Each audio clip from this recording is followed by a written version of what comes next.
Good morning, and welcome to the Senior Spotlight. I'm your host, Gary Emmert, bringing you the latest news, stories, and insights specially curated for our senior community. Every Saturday, we delve into the topics that matter most to you, from health and wellness tips to local events and national headlines. So, whether you're looking for thoughtful discussion, inspiring stories, or simply want to stay informed, the Senior Spotlight is here to shine a light on the issues that impact your life. Our top story: the Texas Silver-Haired Legislature prepares for their 21st session with renewed purpose. As the TSHL gears up for its 21st biennial session, members are reflecting on a recent development workshop that reaffirmed their commitment to advocacy, collaboration, and the well-being of older Texans. Held in advance of the upcoming legislative cycle, the session brought together delegates from across the state, retired professionals, community leaders, and seasoned advocates who share a common goal: to shape policy that improves the lives of Texas's aging population. The gathering served as both a refresher and a rallying point, offering training in legislative procedure, issue analysis, and effective communication with state lawmakers. We are instituting a lot of changes and bringing our legislators into the fold. And we want everybody to be comfortable with what they're doing when they're writing a resolution and when they're out talking in the public. And so there was a lot of crafting done to support how we want to be known in the marketplace, so to speak. Linda did a great presentation with regard to writing resolutions. We had some key folks come in and address the issues that we should be looking at going forward. And, we had great success in the 20th session, but we still have a lot of work to do, a whole lot of work. We've really done a deep dive, Gary, into that recap of the 20th legislative session and how we really did. And of the 66 resolutions that we submitted to the Texas legislature, 22 of those passed in some form or another. Wow. That doesn't mean that they were completely what we wanted. To give you an example, we were asking for additional funding for the ombudsman program in nursing homes. Well, we got it put into the appropriations bill in the House, but not in the Senate, or vice versa. I can't remember which. So, we say, yay, that was a partial. That was a partial. So we've broken those out into, we only had 21 of our resolutions that didn't get any traction at all. No bills were filed, nothing happened. But that means there were another 22 or so of them that actually had bills filed, and those bills died in committee or somewhere along the way. So we're backing up and we're looking at how we did. We are encouraging our legislators to call legislators that sponsored those bills to say, hey, let's go back. Let's remember we never give up. So let's go back.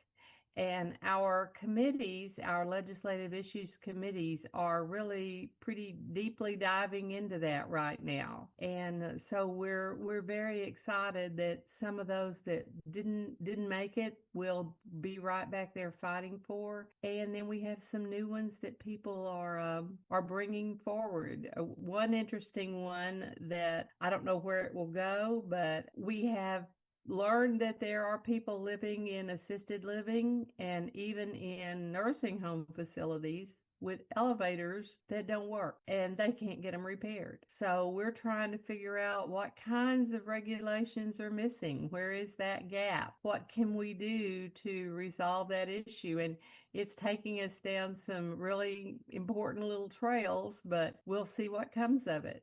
As the fastest growing segment of the state's population, older Texans are playing an increasingly vital role in shaping public policy. Now, as the TSHL prepares for its next session, it is actively seeking new members who are passionate about public service and eager to make a difference. In addition to recruiting fresh voices, the organization is also calling for ideas on how it can better serve its constituents, ensuring that the concerns of older Texans remain front and center in the state's policy discussions. We are a group of 70 legislators, and so we're still trying to get new members. But more importantly, people in your listening area who are over 60, I'm sure that they have some issues that they would like to bring to the forefront of our attention. And we would really appreciate that opportunity. So if anybody has any issues that deal not necessarily with just themselves, but would be a bit more global for all Texans, all senior Texans, we would love to hear from you. It would really help us and it will help you. And Linda, if anyone has any questions about the Texas Silver-Haired Legislature or just questions about membership or anything. The easier way right now would be just to communicate directly with me, and it's TSHL Linda, Linda, Timmerman, Timmerman, @gmail.com, or give me a call, 903-654-8249. As Gary said, we have 72 members right now. Just within the last few days, I got a 73rd that's in the works, and I think there's a couple more in the works. So we are busy recruiting, and we are busy gathering ideas for the upcoming legislative session. In addition to being a member of the TSHL, Gary Gerstenhaber is also a licensed agent who always provides invaluable information with regards to Medicare and Medicaid. I do want to bring attention to folks in your area with regard to the annual enrollment period, which is starting on October 15th. Okay. And runs through December 7th.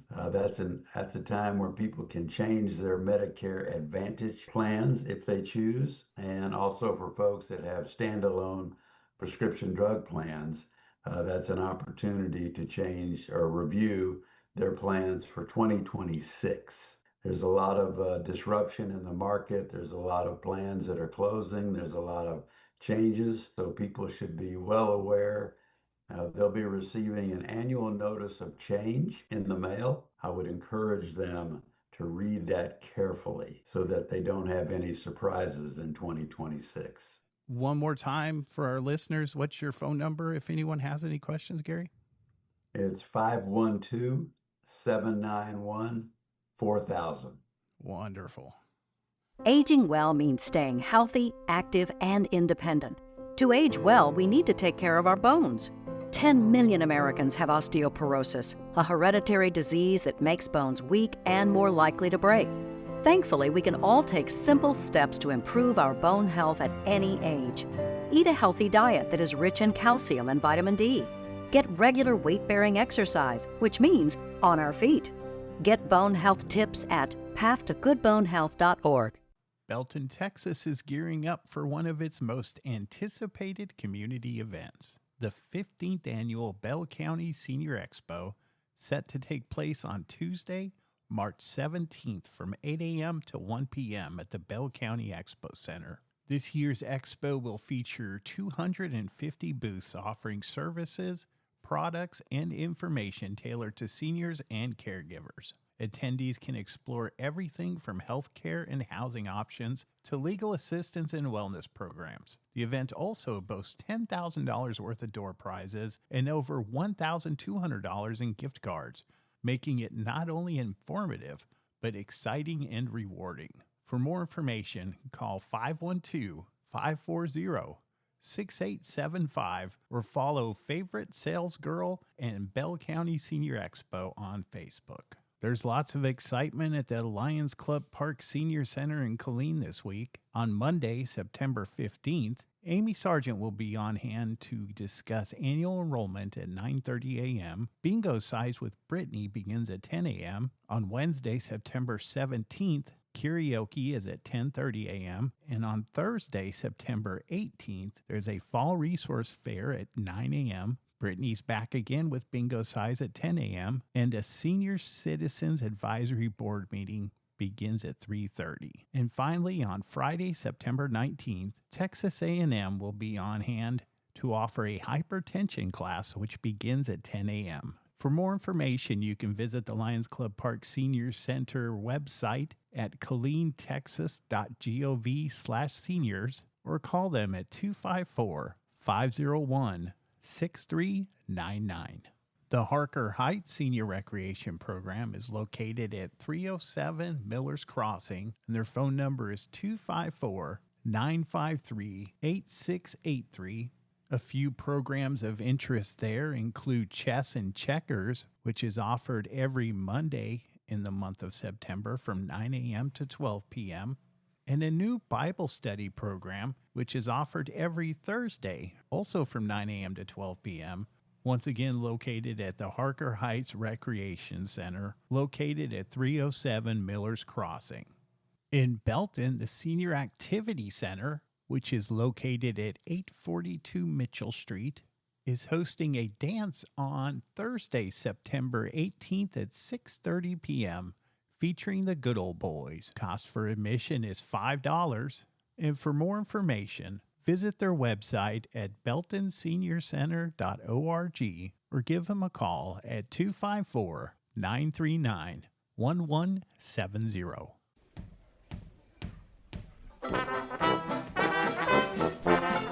Hi, this is Dave Stoddard, president of the Austin Traditional Jazz Society. I'd like to invite all of you to the first concert of the 2025-26 season. Swing Shift, a fun New Orleans-style jazz band, will play on Sunday, September 21, from 2 to 5 p.m. at Ben-Hur Shrine Temple, 7811 Rockwood Lane in Austin. That's near the intersection of Anderson Lane and the Mopac. Swing Shift has been together since 2013 and is a favorite with listeners and swing dancers alike. Ben-Hur has free parking and a large dance floor. ATJS concerts are family-friendly. For more information, please see www.atjs.org.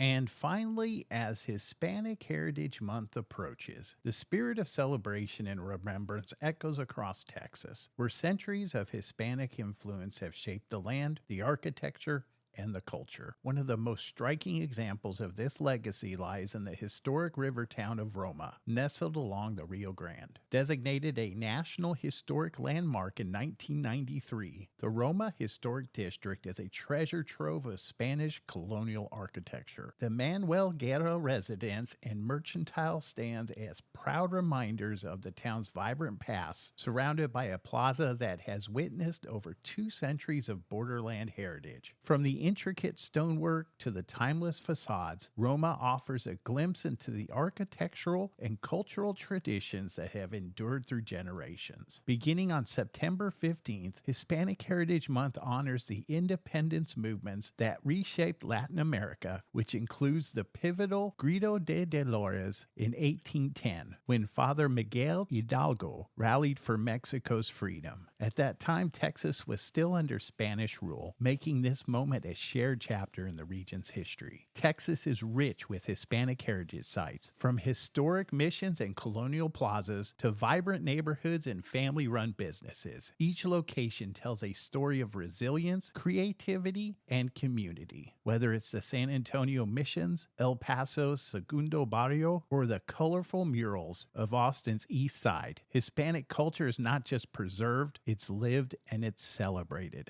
And throughout this Hispanic Heritage month, we will join Texas Time Travel to embark on a journey through these historical sites, discovering Roma and many other destinations that showcase the depth and diversity of Hispanic heritage in Texas. So whether you're planning a weekend getaway or a cultural road trip, this resource is going to help you connect with the past while celebrating the present. Thanks for stopping by, and we would love to see you every Saturday morning at 9:20 a.m. for the Senior Spotlight. And if you have any questions or would like to let us know about an event or news that would be of benefit to our listeners and followers, please visit our blog website at myknct.com.